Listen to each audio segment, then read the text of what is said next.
We had President Obama. Now under Trump, white supremacists are on the rise again. So how did his presidency change how people relate to racism? Well, thank you for your question. Well, it's a good question, and it's one that really troubles me as a citizen of the United States to see that the racial divide is increasing. Is troubling because the United States has always been a country that's prided itself on being accepted of people of other races, other religions, other parts of the world. So to see the racial divide increase and become more severe, it's troubling to me. I certainly would never blame that on any one person. If this is a problem, and I think it is, then I think it's really everyone's responsibility to try to do something about it. I think perhaps as Americans we've become a little too complacent when it comes to those issues.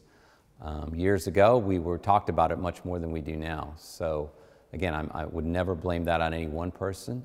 I think it's something we all need to think about and all need to work on. 50 years after the assassination of Martin Luther King, is there any change in how Afro-Americans are covered and represented in the media today? Absolutely, absolutely. 50 years ago, the mainstream news media in the United States was mostly white, middle class, and male. Now the news media is much more diverse, and as I argue in my book, that the news media needs to be diverse, because if you have a diverse news media, you need to cover a diverse country. And the country is becoming more diverse, more people of different religions, races, so the news media needs to follow suit. So yeah, things have changed quite a bit. And certainly right after 1968, they changed quite a bit. Now, you could certainly make the case that we need to be doing a much better job, and I certainly think that's true, because the news media has to represent the people that it covers. And again, the United States is a very diverse place. It's a very big country with lots of people from different races and different religions. So you said it, there is big diversity in the US, so how can the news bring people together rather than tearing them apart? Well, I'm an optimist when it comes to the news media. I think that when people are given good, solid, objective information, people make good decisions.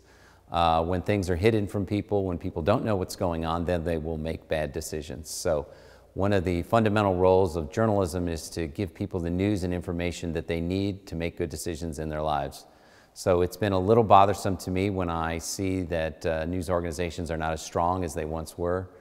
I do believe that news organizations need to kind of break free from commercial interests and be more independent. We'd like to see more nonprofit news organizations supported by the citizens, by taxpayers. And I think if that happens, I think people will get good information. And you know, the racial divide really is a mistrust, and it's people being uninformed.